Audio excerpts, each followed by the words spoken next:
Hi friends, खुलुमबाय। दिनैनि गोदान भिडिअआ कर'ना भाइरासनि सायाव आंनि मोन्दांथि बिनि सायाव जागोन।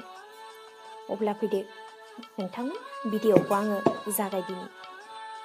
नंगौ, दिनै कर'ना भाइरासआ मुलुगनाङैनो मोनसे गिथाव बाथाव महर लानानै साग्लोबसारनानै दङ।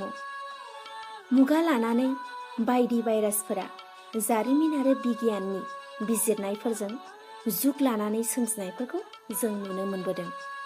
थिग बिब्दियैनो दिनैबो मुलुगनाङै जायखौ होनदों कभिड-19 कर'ना भाइरासआबो मोनसे सोमोनांथाव जागासिनो दं।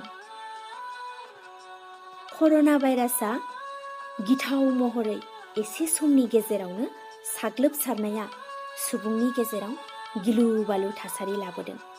जाय थासारिया सुबुं समाजनि जनता कार्फ्यु, लकडाउन खान्थिजों सुबुंनि सोदोमस्रिनि थासारिफोरा गोमाजोबनो थांगासिनो दं।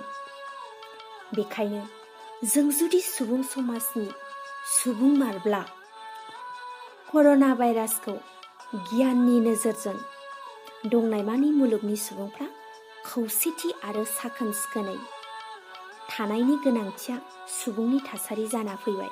नङाब्ला दिनै सुबुङा जोबस्रांनायनि लामायाव।